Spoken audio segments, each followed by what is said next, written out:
성도 여러분 안녕하십니까? 오늘은 역사서 두 번째 시간이 되겠습니다. 오늘은 여호수아서에 대해서 한번 정리를 해보고자 합니다.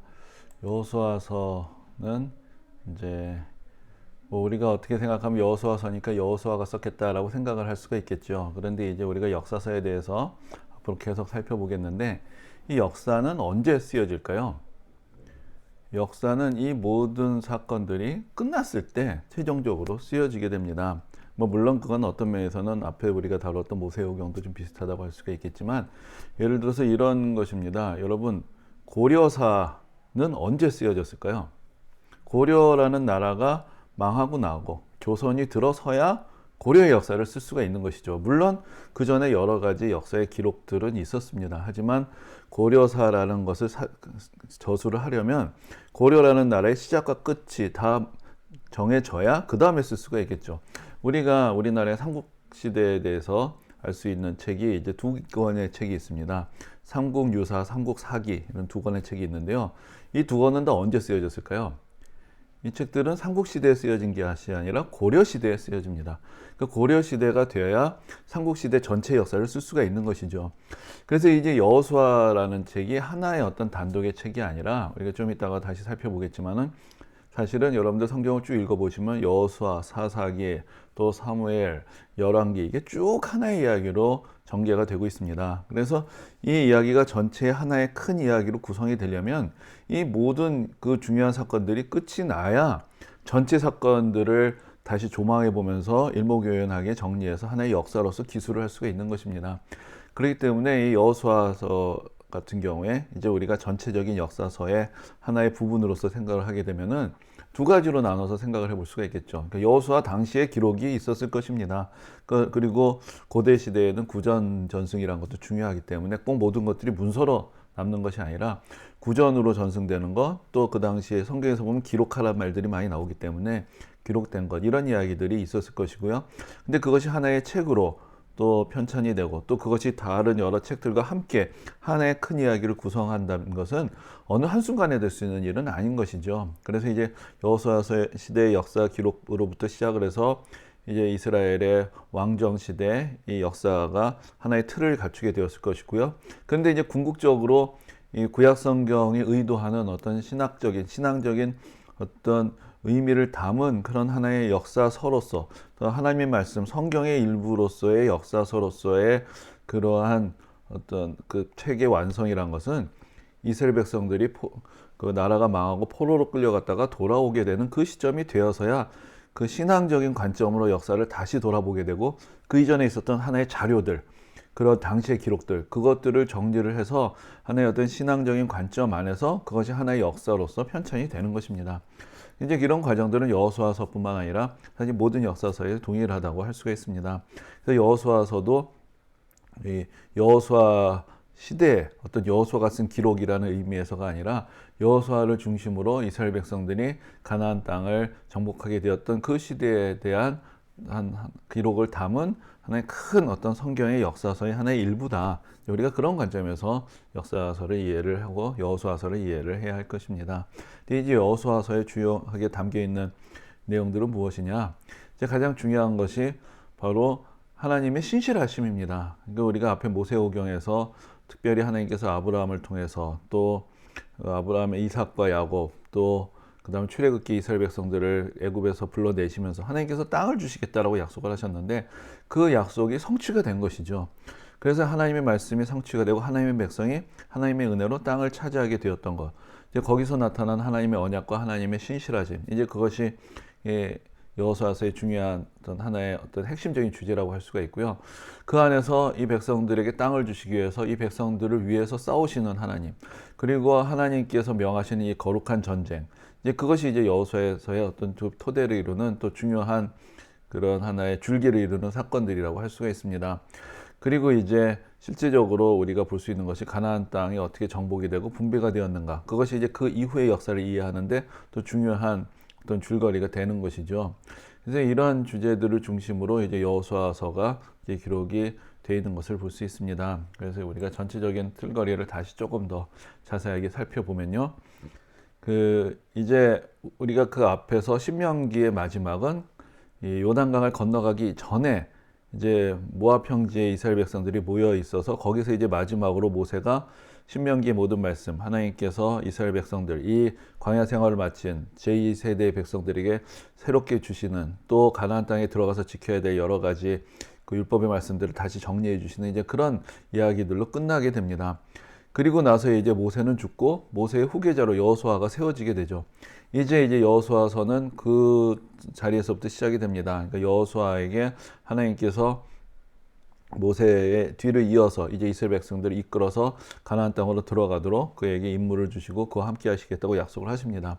그리고 이제 가나안 땅으로 들어가기 전에 먼저 이제 첫 번째로 이렇게 정복해야 될 성읍이 여리고성이었는데 먼저 이제 정탐꾼을 보내서 여리고성을 정탐을 하게 하죠.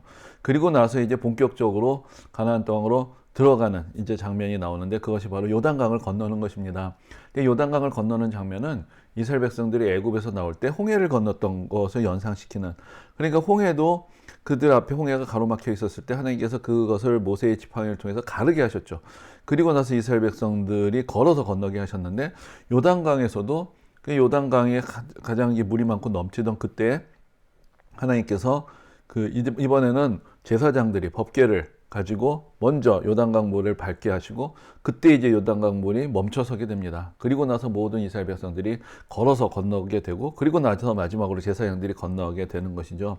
근데 그런 과정을 통해서 하나님께서 함께 하신다는 것을 보여주는 것입니다. 그래서 이전에 지금 요단강을 건너는 사람들은 홍해를 건넜던 사람들이 아니죠. 홍해를 건넜던 사람들은 광야에서 대부분 다 죽었고 이제 이 요단강을 건넜던 사람들은 광야에서 태어난 두 번째 세대 사람들인데 이 사람들에게 다시 하나님의 은혜로 확인시켜주고 이 새로운 세대가 하나님의 은혜 가운데서 하나님을 의지하며 이 약속의 땅으로 들어가도록 그렇게 하신 것입니다. 거기서 이제 이스라엘 백성들이 그동안 광야에서 또 부족했던 그 믿음의 분량들을 채워가면서 할례를 행하고 유월절 예식을 거행하는 이제 그런 장면이 나오고요. 그렇게 해서 하나님의 말씀 가운데 충실한 또 하나님의 은혜만을 믿고 의지하는 그런 백성으로서 여기서 다시 이 백성들의 마음의 자세, 신앙의 자세들을 가다듬게 되는 것입니다. 그리고 나서 이제 가나안 땅 정복의 이야기가 시작이 되는 것이죠. 그래서 첫 번째 성읍이었던 여리고성이라는 것은 하나의 어떤 하나님의 본보기를 보여주셨다고 할 수 있는데 이들이 싸워서 빼앗는 것이 아니라 바로 그 땅을 성을 이게 도는 것이죠. 그래서 그 여리고성을 매일 한 바퀴씩 돌고 마지막 7째 날에는 7번을 돌고 정말로 믿는 마음으로 하나님의 명하신 대로 함성을 질렀을 때 이 여리고성이 무너졌다는 그런 놀라운 일이 벌어지게 됩니다. 이것이 보여주는 것은 이 전쟁은 사람의 전쟁이 아니라 하나님의 약속대로 하나님께서 하나님의 백성들에게 주시는 은혜의 사건이고 하나님께서 이 전쟁의 주인이시다. 이제 그것을 보여주는 것입니다. 근데 물론 이제 그 다음의 이야기는 그런 모든 성읍들이 다 그렇게 정복이 된 것이 아니라 많은 백성들이 또 열심히 또 하나님이 명하신 뜻 안에서 자기의 최선을 다해서 싸우는 그런 싸움이 이어지게 됩니다. 그러나 여리고성이라는 것은 하나의 상징적으로 이 전쟁의 성격을 보여주는 것이고 그리고 이제 이스라엘 백성들이 하나님을 신뢰하면서 하나하나 이 약속의 땅을 또한 그들이 하나님의 말씀에 순종하며 하나하나 이제 정복해가는 그런 과정들을 보게 됩니다. 그래서 이제 거기에 이제 있었던 몇 가지 좀 특별한 사건들이 있는데요. 하나가 바로 여리고성을 함락했는데 그 다음에 아이성은 정복하는데 실패를 하게 됩니다. 그 이유가 무엇인가?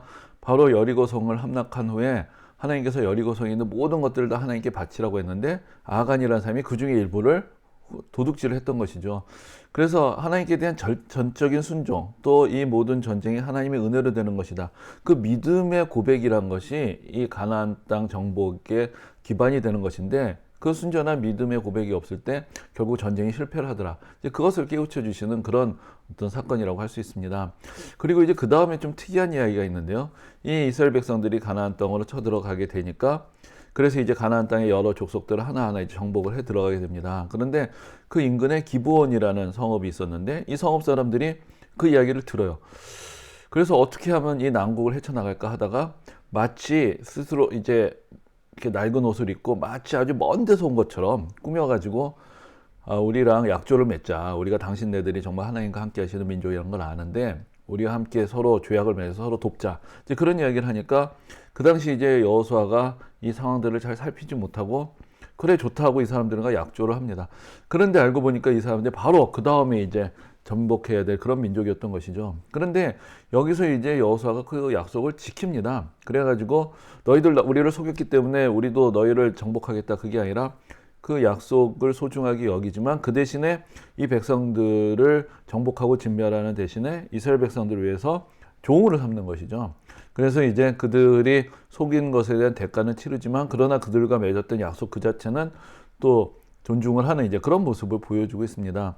근데 이제 기브온이라는 제법 큰 성읍이 이렇게 이스라엘 백성들과 화친을 하더니 거기 복속됐다는 소문을 들으니까 가나안 남부 지역의 왕들이, 그 당시 가나안에 여러 도시 국가들이 있었는데 이 남부 지방의 왕들이 서로 연합을 해서 이 기브온을 벌을 줘야 되겠다 하고 쳐들어옵니다. 그러니까 기브온이 어쨌든 이스라엘 백성들이랑 화친을 맺었으니까 우리를 도와달라 SOS를 치게 되죠. 그래서 이제 여호수아가 그 가나안 남부 지역의 연합 군대하고 싸움이 벌어지게 되고 그러면서 이제 승리를 거두면서 결국은 남부 지역도 장복을 하게 됩니다. 그리고 나서 이제 북부 지역의 왕들이 또 연합을 해서 또 전쟁을 걸게 되고 그래서 결국은 그 땅도 차지하게 되고 이제 그런 어떤 과정을 통해서 이제 가나안 땅 전체를 정복하게 되는 그런 이야기들이 쭉 펼쳐지게 됩니다. 그리고 나서 이제 중요한 이야기가, 정복도 중요하지만 사실은 그 이후에 이스라엘 역사를 이해하는 데서 이제 지파별로 땅을 분배하는 과정이라는 것이 또 매우 중요합니다. 근데 이제 먼저는 요단강 동쪽 지역의 분배의 이야기가 간략하게 나옵니다. 이 이야기는 사실은 그 앞에 이미 일어났던 일인데 이스라엘 백성들 중에서 두 지파 반, 그러니까 르우벤 지파하고 갓 지파하고 므낫세 지파 중에서 절반에 해당되는 사람들은 아직 요단강을 건너기 전이었는데 그때 이제 그 바사왕 옥의 땅하고 아모리 왕 시온의 땅을 이 백성들이 점령을 하게 되거든요. 그 이야기가 이제 민수기에 기록이 돼 있는데 이 땅도 좋다, 우리는 여기 있겠다라고 이야기를 합니다. 그런데 이제 그래서 모세가 조건부로 허락을 해줍니다. 좋은데 그것이 너희 백성들이 나중에 가나안 땅으로 들어가서 같이 싸워야 되는데 너희는 그럼 싸우지 않겠느냐? 그건 안 된다. 그러니까 너희가 여기를 얻는 조건은 가나안 땅에 가서 같이 백성들하고 싸우고 그리고 나서 전쟁이 끝난 다음에 이 땅을 와서 정착할 수 있다. 이제 그런 조건 안에서 허락을 받는 것이죠. 그래서 이제 전쟁이 끝났으니까 요단강 동편 지역에 요단강 건너기 전에 이 동쪽에 있었던 땅도 분배가 먼저 됩니다. 이것은 이미 약속이 된 것이었죠. 그리고 나서 이제 요단강 서편, 이번에 새로 정복한 땅에 대해서 지파별로 분배하는 얘기가 나오는데 먼저 유다 자손이 어떤 땅을 차지했는지 나오고 그 다음에 요셉 자손, 여기서 요셉 자손이란 것은 에브라임 지파와 므낫세 지파를 말합니다. 그래서 요셉에게 두 아들이 있었죠. 이건 창세기에 나왔던 이야기인데 근데 요셉의 두 아들이 에브라임하고 므낫세인데 야곱이 죽기 전에 요셉의 아들은 내 아들과 같다라고 그렇게 자기 아들로 인정을 해줍니다. 그래서 이제 어떻게 생각하면 요셉 자손은 야곱의 12아들 중에서 두 몫을 받게 됐다고도 할 수가 있죠. 그래서 이제 요셉의 두 아들이 한 몫을 받게 되는데 땅을 분배할 때 보면 또 그 중에 므낫세 지파는 요단강 동편의 절반, 또 요단강 서편에도 절반, 이렇게 이제 땅을 차지하게 되는 그런 이야기들이 나옵니다. 그리고 나서 이제 나머지 지파들이 가나안 땅 다른 지역들을 제비를 뽑아서 나눠서 갖게 되는 이제 그런 이야기들이 쭉 나오고 그렇게 해서 이제 12지파들이 쭉 땅을 차지하게 됩니다. 근데 이제 땅을 분배할 때 빠진 지파가 있는데 그것이 바로 레위 지파입니다. 레위 지파는 하나님을 섬기며 성전에서 봉사하면서 살아가게 돼 있기 때문에 어떤 하나의 지역을 주지 않았습니다. 하지만 그 대신에 레위 지파가 하는 또 다른 역할이 있었는데 각 지파들이 사는 지역에 분산해서 성읍을 줍니다. 그래서 그들이 그 성읍에서 흩어져서 살면서 이것이 어떻게 생각하면은 이 지파들을 하나 믿는 신앙 안에서 통합하는 그런 역할을 해주는 것이죠. 그래서 레위 지파는 어떤 구분된 영역 안에서 같이 모여서 사는 것이 아니라 여러 지파들의 땅에 흩어져서 거기서 이제 성을 받고 거기서 살면서 이 백성들이 하나님을 잘 섬기고 말씀대로 또 하나님 앞에 나아갈 수 있도록 돕는 이제 그런 역할을 하는 것으로 흩어져서 살아가게 되는 것을 볼 수 있습니다. 이렇게 해서 땅을 정복하고 다 분배를 한 다음에 이제 마지막 이제 후기 같이 뒤에 붙어 있는 이야기가 있는데 그것이 이제 이 가나안 동편 이 요단강 동편의 땅을 차지한 지파들이 이제 다 이야기가 끝나고 정복이 끝났고 분배가 끝났으니까 돌아갑니다. 근데 돌아가서 거기에 이제 단을 쌓게 돼요. 그러니까 이제 그걸 보고 요단강 서편에 있는 사람들이 흥분을 하는 거죠. 아니 너희들이 다른 신을 섬기겠다는 거냐? 왜 단을 쌓느냐? 그래서 갈등이 납니다. 그랬더니 이제 오히려 이 노anga 동편에 있는 사람들은 그게 아니라 우리도 당신들과 함께 한 동족인데 혹시 나중에라도 우리가 서로 사이가 멀어질까봐 이렇게 단을 쌓아서 또 우리가 우리의 믿음을 고백을 하고 그러면서 이제 우리가 더 모두 한민족이라는 것을 오히려 확실하게 하기 위한 것이다. 이제 그렇게 설명을 해주는 이제 그런 이야기가 이제 나오게 되고요. 그 다음에 마지막에 여호수아가 이제 자기가 나이가 많고 세상을 떠날 날이 가까이 왔을 때 이스라엘 백성들을 다 모아놓고 하나님께서 우리에게 이렇게 신실하게 행하셨고 우리 조상들에게 약속하신 땅을 주셨는데 이제 우리가 정말로 하나님의 말씀에 순종하고 하나님만을 섬겨야 되지 않겠느냐, 이제 그것을 당부하고 다짐하는 그런 장면이 나오고 마지막에 이제 이스라엘 백성들이 모두가 다 여호수아의 말대로 우리가 그렇게 행하겠다라고 약속하는 이제 그런 장면. 그러면서 이제 여호수아가 세상을 떠나는 이야기로 이제 전체 이야기가 이제 맞춰지게 됩니다. 그래서 우리가 지도를 잠깐 보시면요, 이것이 이제 가나안 땅 전투에 대한 지도인데요. 아까 말씀드린 대로 요단강을 건너서 먼저는 이제 여리고성을 점령을 하게 되죠. 그리고 나서 이제 아이성이 바로 옆에 있는데 아이성은 실패를 했지만 결국 이제 다시 도전해서 정복을 하게 되고요. 그 다음에 그 옆에 이제 기브온이라는 성읍이 있는데 이 성읍이 거짓으로 화친을 맺자고 요청을 했었고, 그래서 이제 남부의 왕들이 연합을 해서 결국 기브온을 쳐들어오게 되고 결국은 이제 여호수아가 이스라엘 백성들을 이끌고 남쪽 지역들을 점령을 하게 됩니다. 그리고 나서 이제 북부의 연합군하고 또 한 큰 전투가 벌어지게 되고 이제 그 지역을 점령을 하면서 크게 이제 정복 전쟁이 이렇게 그 세 단계를 거쳐서 이제 처음 중부로 들어가서 남부, 북부 이렇게 해서 이어지게 되는 것을 볼 수가 있습니다. 그리고 이것이 이제 분배된 땅의 모습인데요. 여기서 보면 이제 유다 지파가 남쪽을 먼저 차지했고요. 그리고 이제 에브라임 지파하고 므낫세 지파가 두 군데 있죠. 그래서 앞에서 말씀드린 대로 이 르우벤과 갓과 므낫세 지파의 절반은 요단강 동편에 먼저 자리를 잡았습니다. 그리고 요단강 서편에서 므낫세 지파의 나머지 절반하고 에브라임 지파가 유다 지파 다음으로 땅을 이제 차지를 하고요. 그 다음에 이제 다른 지역들의 나머지 지파들이 제비를 뽑아서 또 땅을 차지를 하게 되는 것을 볼 수가 있습니다. 그래서 이제 나중에 우리가 이제 왕정 시대 때 보면은 나라가 이제 분열이 되거든요. 그때 보면은 베냐민과 유다 지파가 한 편이 되고 나머지 지파들이 이제 또 한 편이 되는 것으로 이제 나라가 갈리게 되는데 이 남쪽에 유다하고 베냐민 지파가 있는 것을 볼 수가 있습니다. 그 시므온 지파는 사실 이 유다 지파 지경 안에 땅을 얻었는데 사실은 이제 점점 세력이 약해지면서 일종의 유다 지파 안에 이제 포함이 되는 이제 그런 결과를 가져오게 되죠. 이것이 이제 전체적으로 가나안 땅을 정복하고 분배한 이후에 그런 배치도가 되겠습니다.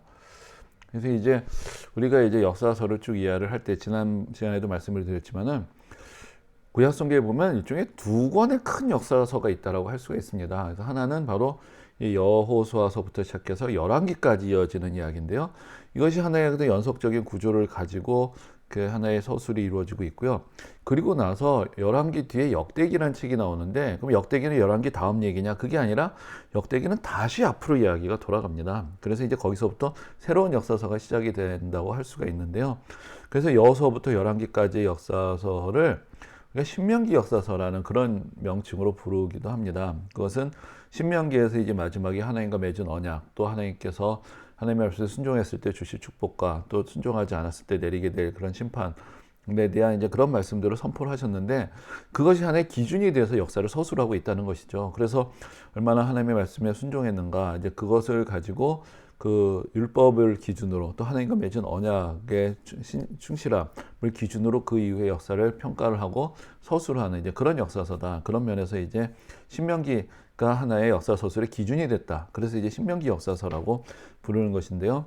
그래서 이제 여호수아서에도 보면 이런 말씀이 있습니다. 8장에 보면은 그 후에 여호수아가 율법책에 기록된 모든 것대로 축복과 저주하는 율법의 모든 말씀을 낭독하였으니 모세가 명령한 것은 여호수아가 이스라엘 온 회중과 여자들과 아이와 그들 중에 동행하는 거류민들 앞에서 낭독하지 아니한 말이 하나도 없었더라. 그러니까 모세가 전해준 대로 여호수아가 다 그것을 낭독하고 그 백성들이 이 말씀대로 살아가도록 하는 것, 그것이 이제 그 정복을 하고 무슨 업적을 쌓고 이런 것보다 더 중요하게 계속 반복이 됩니다. 그래서 이제 여호수아가 마지막으로 남긴 말에서도 보면은 그러므로 너희는 크게 힘써 모세의 율법책에 기록된 것을 다 지켜 행하라. 그것을 떠나 우로나 좌로나 치우치지 말라. 그러니까 하나님의 말씀대로 충성하고 이 율법의 말씀대로 순종하는 것. 그것을 이제 계속해서 성경이 강조를 하고 결국은 이스라엘이 나중에 분열되고 멸망에 이른 것은 이 말씀, 이 약속, 이 언약을 깨뜨렸고 이 하나님의 명령대로 행하지 않았기 때문이다. 이제 그것이 결국 하나의 결과로서 주어지게 되고 그런 틀 안에서 이제 역사가 어떻게 흘러갔는가라는 것을 평가하게 되는 것입니다. 그리고 이제 우리가 여호수아서라는 것이 이제 여호수아가 썼다고 썼다라고 할 수는 없지만은 여호수아를 중심으로 한 이야기가 되는 것이죠. 그래서 이제 여호수아가 어떤 사람이냐? 이제 여호수아라는 사람은 다른 말로 하자면 준비된 지도자였다. 이렇게 이야기를 할 수가 있습니다. 그래서 이미 구약 성경의 그 앞에 그 곳곳의 이야기들을 보면은 그 여호수아에 대한 언급들이 여러 번 나오는데요. 먼저 이제 출애굽기 17장에 보면은 이스라엘 백성들이 출애굽한 다음에 아말렉이 쳐들어옵니다. 그래서 아말렉과 싸움이 벌어지는데 그때 군대를 이끌고 나가서 싸워서 승리를 거둔 장군이 바로 여호수아였습니다. 그러니까 여호수아는 군대 지도자로서 이미 경험을 갖춘 사람이었던 것이죠. 그리고 또한 모세가 시내산에 올라가서 하나님의 말씀을 받을 때 데리고 간 사람이 여호수아였습니다. 그러니까 이미 모세의 시종으로서 모세를 수발을 들면서 모세에 가장 가까이서 모세의 리더십에 대해서 배울 수 있었던 그런 사람이라고 할 수 있습니다. 그리고 또 결정적으로 중요한 것이 이스라엘 백성들이 가나안 땅으로 들어가기 전에 처음에 이제 12명의 정탐꾼을 보내서 가나안 땅을 정탐을 하게 했는데 그 중에 한 사람이 여호수아였습니다. 근데 이제 그때는 가나안 땅에 들어가지 못하고 결국 40년의 광야 생활을 거친 다음에 들어가게 되죠.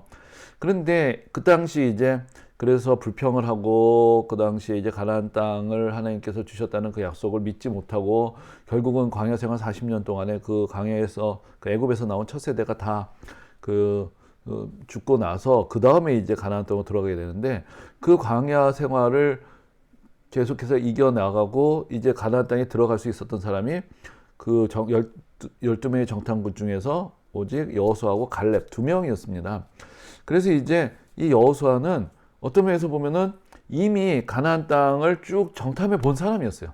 그러니까 어떤 면에서 군사적인 지도자로서의 훈련도 받은 사람이죠. 또 모세의 곁에서 모세를 섬기면서 모세의 리더십을 배웠죠. 그리고 이미 가나안 땅을 정탐해 봐서 그 가나안 땅에 대한 어떤 그림을 가지고 있는 사람이었기 때문에 사실 이스라엘 전체에서 모세 뒤를 이어서 이스라엘 백성들 이끌 수 있는 아주 적임자로 이미 준비가 된 사람이었다고 할 수 있습니다. 근데 이 외에도 성경이 중요하게 이제 언급해주고 있는 이야기가 있는데 바로 그 여호수아가 진정으로 하나님을 경외하는 사람이었다는 것입니다. 그래서 이제 출애굽기 33장에 매우 인상적인 이야기가 있는데 이제 모세에 대해서 이야기하는 가운데 이런 얘기가 나옵니다. 사람이 자기의 친구와 이야기함 같이 여호와께서는 모세와 대면하여 말씀하시며 모세는 진으로 돌아오나 눈의 아들 젊은 수종자 여호수아는 회막을 떠나지 아니하니라. 자, 이제 모세가 하나님을 만나러 갑니다. 거기서 하나님께서 모세와 친근하게 정말 친구처럼 이야기하시고 대면해서 말씀하셨다. 그리고 나서 모세는 진으로 돌아왔는데 여호수아는 그 자리를 사모하면서, 물론 자기가 지금 모세처럼 이스라엘 백성들을 대표해서 하나님께 나아가는 그런 자리에 있는 사람은 아니에요. 자기는 그렇게 소중한 역할을 하는 모세를 돕는 사람이죠. 하지만 여호수아는 그 모세를 도우면서 모세는 돌아갔지만 사실 그 마음속에 자기가 사실은 모세의 시종이니까 모세를 따라서 자기도 이제 모세가 집에 가면은 자기도 그냥 진으로 가고 자기 그 진으로 돌아가면 됩니다. 하지만 모세가 돌아갔는데도 불구하고 그 회막에서 하나님의 영광을 사모했던 그런 여호수아의 모습을 여기서 보여주고 있습니다. 그리고 이제 하나님께서 민수기에서 이 모세에게 여호수아를 택하라고 말씀하실 때 이런 말씀을 하십니다. 여호와께서 모세에게 이르시되 눈의 아들 여호수아는 그 안에 영이 머무는 자니, 그러니까 하나님의 영이 그 안에 머물고 그래서 하나님의 영광에 대한 사모함이 있는 이제 그런 사람이었다. 그러니까 우리가 앞에서 말씀했던 이런 어떤 그 구체적인 준비 과정뿐만 아니라 그의 신앙 자체가 정말 하나님께 헌신된 사람으로서 준비된 사람이었다는 것입니다. 또 여호수아서에 보면은 몇 번을 이제 여호수아가 율법의 말씀을 기록했다는 얘기가 나옵니다. 그래서 여호수아서 24장에 보면은 여호수아가 이 모든 말씀을 하나님의 율법책에 기록하고 큰 돌을 취하여 거기 여호와의 성소 곁에 있는 상수리 나무 아래 세웠다. 그래서 이제 우리가 여호수아서 아까 말씀드린 여호수아 시대에 이미 있었던 기록이 있었던 것이죠. 이제 그것을 바탕으로 나중에 정리가 돼서 하나의 책이 됐다고 할 수 있는데, 그리고 율법책에 기록했다는 것은 이 모세 시대에 기록된 율법의 말씀을 여호수아가 계속 계승을 하고 또 그것을 보존하고 또 그것을 기록으로 남기고 이제 그런 작업들을 했었다라는 것을 알 수가 있습니다. 그래서 여호수아는 어떤 또 지도자로서의 여러 가지 구체적인 준비도 된 사람이었지만 또한 그의 신앙의 중심이 하나님께 드려진 사람이었고 하나님의 말씀을 사모하고 그것을 기록하고 보존하는 이제 그런 역할까지 했던 그런 사람이었던 것을 알 수가 있습니다. 그리고 이제 앞에서 말씀드린 대로 여호수아서의 이제 중요한 것은 여호수아가 위대한 사람이었다 이게 아니라 하나님께서 하나님의 약속하신 것을 이루셨다라는 것이죠. 그래서 이제 그 창세기에서 하나님께서 아브라함을 부르실 때 이렇게 말씀하십니다. 여호와께서 아브라함에게 이르시되 너는 너의 고향과 친척과 아버지의 집을 떠나 내가 내게 보여줄 땅으로 가라. 또 야곱에게도 이렇게 약속하십니다. 또 본즉 여호와께서 그 위에 서서 이르시되 나는 여호와니 너의 조부 아브라함의 하나님이요 이삭의 하나님이라. 내가 누워있는 땅을 내가 너와 내 자손에게 주리니 내 자손이 땅의 티끌같이 되어 내가 서쪽과 동쪽과 북쪽과 남쪽으로 퍼져나갈지며 땅의 모든 족속이 너와 내 자손으로 말미암아 복을 받으리라.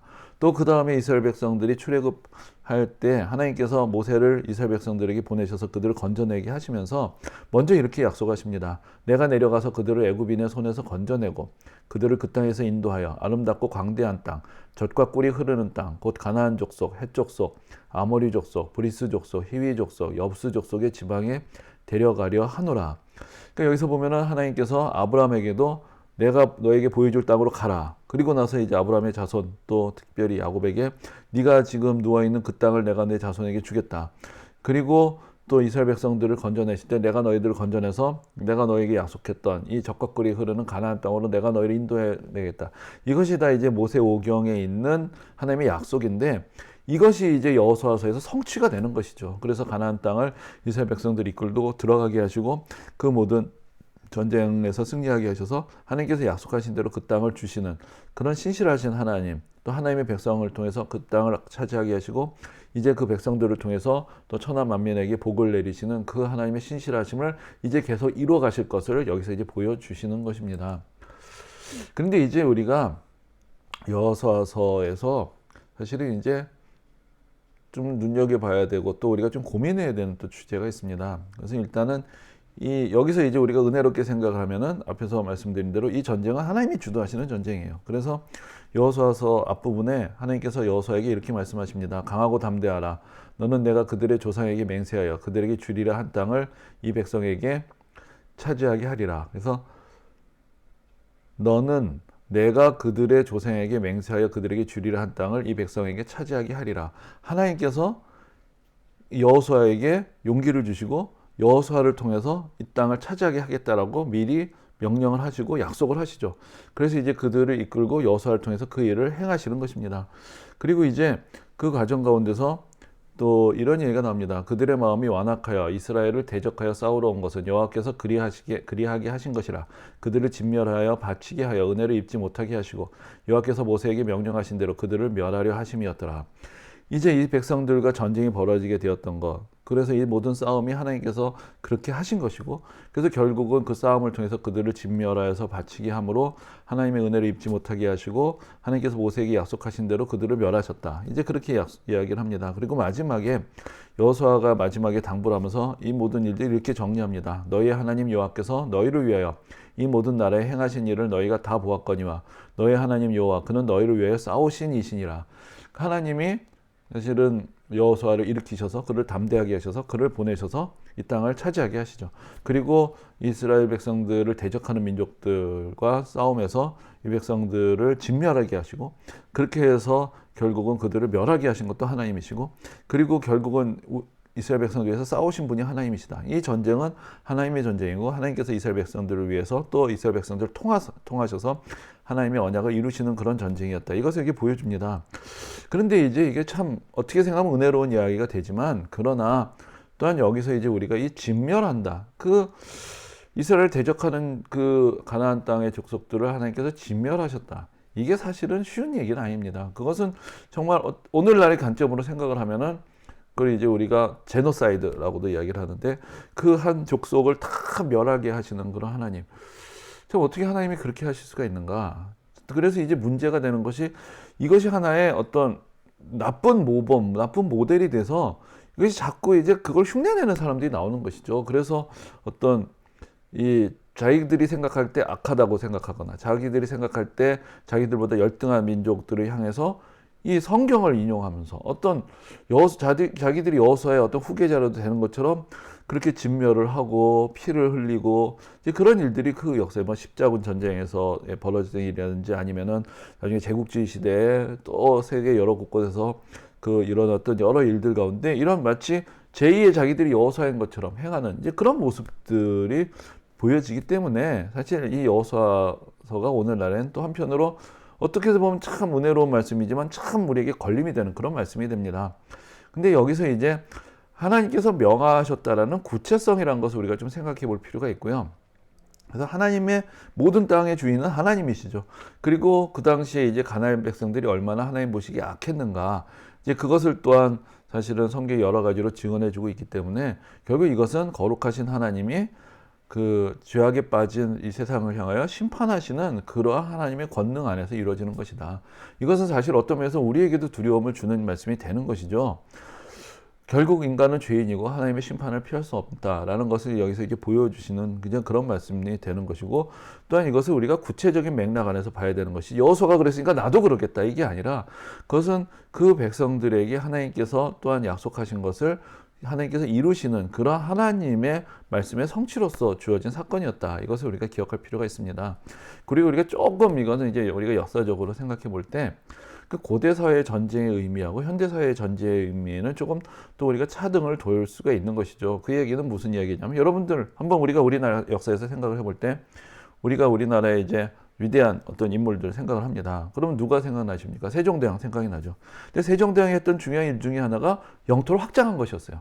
소위 말해서 4군 6진을 확장을 해서 오늘날 우리가 압록강과 두만강 그 경계로 한 어떤 큰 경계를 완성한 사람이 세종대왕인데, 그래서 세종대왕의 시대에는 문화적인 발전만 있었던 것이 아니라 땅을 차지합니다. 근데 땅을 차지한다는 것은 그 당시 있었던 그 여진족들을 몰아내고 그 땅을 차지한 것이죠. 근데 그것을 가지고 우리는 위대한 왕이라고 생각을 합니다. 그죠? 더 올라가면 우리가 고구려 시대, 저 드넓은 만주 땅이 다 옛날에 우리 땅이었는데, 여러분 지금 그런 얘기를 해보세요. 이건 엄청난 얘기가 되는 거죠. 우리가 지금 중국으로 쳐들어가가지고 저 중국의 동북 삼성 그걸 다 뺏어야 돼. 이러면은 전쟁이 납니다. 정말 국가적인 분쟁이 나죠. 그런데 고대 시대를 우리가 생각하면은 그게 하나의 영광이고 어떤 자부심으로 생각이 되는 것이죠. 그래서 고대 사회에 있어서의 전쟁이란 것은 어떤 면으로 생각하면 그것이 하나의 비즈니스고 국위를 선양하고 한 민족이 먹고 살기 위한 거의 유일한 비즈니스였다고도 할 수가 있습니다. 그래서 삶의 기반, 땅이라는 것은 그 한 민족이 번성하기 위한 가장 기본이 되는 것이고, 그것을 놓고 사실은 뭐 이스라엘 백성들뿐만 아니라 우리 조상들도 여러 번 싸움에서 이겨나가고 또 땅을 빼앗고 또 그러면서 사실은 이 한반도에서 살아온 것이죠. 그래서 이제 그렇게 생각을 하면은 고대 사회에서 우리가 전쟁이라는 것은 어떤 현대적인 윤리의 잣대로만 볼 수가 없다. 그래서 그런 면에서 하나님께서 그 고대 사회에 명하셨던 것을 또 거꾸로 이 현대 사회에서 그대로 흉내내는 것도 잘못된 것이죠. 그 오늘날에는 우리가 하나님의 말씀을 전파하고 하나님의 뜻 안에서 이 하나님의 백성의 거룩한 삶이라는 것을 이 세상 가운데서 어떻게 전파하느냐, 그것은 우리에게 이제 또 다른 차원의 어떤 순종의 과제이면서도 또 우리가 이 시대에 어떻게 이 말씀을 순종해야 되느냐라는 것은 조금 더 깊은 고민과 또 우리가 신약시대 이후에 하나님께서 우리에게 주신 이 평화의 복음 안에서 이 모든 것들을 다시 돌아봐야 하는 것입니다. 그래서 이제 우리가 여호수아서라는 것이 한편으로 보면 참 또 은혜로운 그런 교훈을 주는 것인데, 이제 여호수아서 1장 9절에 보면 이렇게 말씀하십니다. 내가 내게 명한 것이 아니냐, 강하고 담대하라, 두려워하지 말며 놀라지 말라, 내가 어디로 가든지 내 하나님 여호와가 너와 함께 하느니라 하시느니라.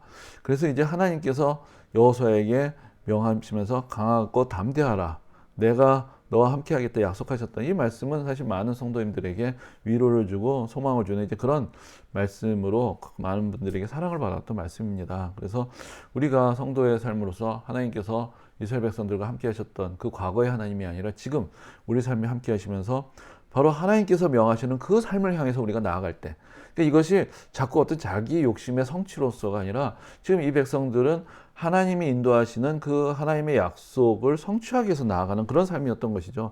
이것이 하나의 비유적으로 말하자면 하나님 나라를 의미하는 것이 될 수 있죠. 가나안이라는 것이 구약 성경을 통해서 우리에게 미리 보여주시는 하나님 나라의 소망이고, 결국 하나님 나라의 백성으로서 하나님 나라의 상급을 얻기 위해서 우리가 이 세상에 담대하게 하나님 나라의 백성으로 살아가야 한다. 이제 그것을 우리에게 깨우쳐 주시는 말씀으로 우리는 여호수아서의 말씀을 다시 들을 수가 있습니다.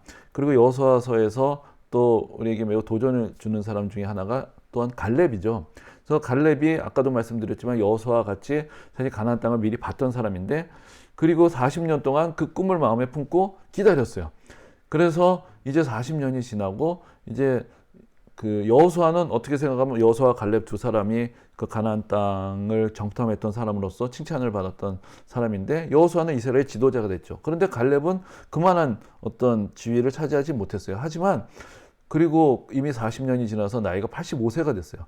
그래도 하나님께서 그때 보여주셨던 그 젊은 날에 그 아름다운 땅, 하나님께서 약속하신 땅, 그것을 바라보며 기다렸던 그 기다림 안에서 다시 한번 우리가 노익장이라고 얘기할 때 가장 대표적인 사람을 갈렙을 뽑을 수가 있는데, 그 믿음을 가지고 여기 이제 이렇게 이야기합니다. 그날에 여호와께서 말씀하신 이 산지를 지금 내게 주소서. 그러니까 그날은 40년 전에 정탐할 때 그 이야기고요. 지금 내게 주소서. 여기서 달라는 건 거저 달라는 얘기가 아니에요. 이 다음에 얘기를 보면은 당신도 그날에 들으셨거니와 그곳에는 아낙 사람들이 있고 성읍들은 크고 견고할지라도 여호와께서 나와 함께 하시면 내가 여호와께서 말씀하신 대로 그들을 쫓아내리이다. 그러니까 내게 주소서라는 건 나에게 맡겨달라는 얘기야. 그러니까 내가 고생했으니 나에게 어떤 상을 달라는 것이 아니라 내가 그 땅이 그 당시 사람들이 이 땅을 어떻게 차지해? 너무나 그 가난한 거민들이 너무 강해. 그래서 결국 눈앞에 두고도 왔던 그 땅을 이제 내가 가서 차지하겠다. 그것은 사실은 그 믿음의 도전에 있어서 가장 이제 본이 되는 어떤 그런 하나의 어떤 모습을 우리가 갈렙을 통해서 볼 수가 있는 것입니다. 그리고 이제 마지막에 여호수아가 당부했던 이야기 중에 이런 얘기가 있습니다. 만일 여호와를 섬기는 것이 너에게 좋지 않게 보이거든 너희 조상들이 강 저쪽에서 섬기던 신들이든지 또는 너희가 거주하는 땅에 있는 아모리 족속의 신들이든지 너희가 섬길 자를 오늘 택하라. 오직 나와 내 집은 여호와를 섬기겠노라. 너희가 섬길 자를 택하라라고 이스라엘 백성들에게 도전을 합니다. 하나님께서 이 모든 은혜를 베푸셔서 가나안 땅을 주셨는데, 자, 이것도 불만족이냐? 이것이 하나님을 섬기는 것이 아직도 만족을 하지 못하겠냐? 그럼 다른 신을 섬겨라. 택해라. 하지만 나는 이 은혜를 감당할 수가 없다. 나와 내 집은 여호와를 섬기겠다. 그렇게 고백하는 그런 여호와의 말씀, 여호수아의 어떤 고백. 그리고 그 고백 앞에서 모든 이스라엘 백성들이 우리도 하나님만을 섬기겠다고 다짐하는 그 이야기가 이제 이어지게 됩니다. 그래서 여호수아서라는 책은 사실은 어떤 면에서는 또 그 우리에게 걸림이 될 수 있는 이야기들도 많이 있습니다. 하지만 그 여호수아서는 또 우리에게 하나님의 백성으로서 이 세상 건데 담대하게 하나님께서 약속하신 것, 하나님 나라의 상급, 그리고 이 세상이 하나님의 주권을 이 세상 가운데 선포하고 하나님께서 이 세상을 다스리시는 그 귀한 은혜의 복음을 이 세상 가운데 전파하기 위해서 성도들이 어떻게 더 담대한 믿음의 도전의 삶을 살아야 하는가, 그것을 우리에게 일깨워주는 또 귀한 은혜의 말씀이 되기도 합니다. 오늘은 이렇게 여호수아서에 대해서 함께 살펴보았습니다. 오늘도 함께 해주셔서 감사합니다.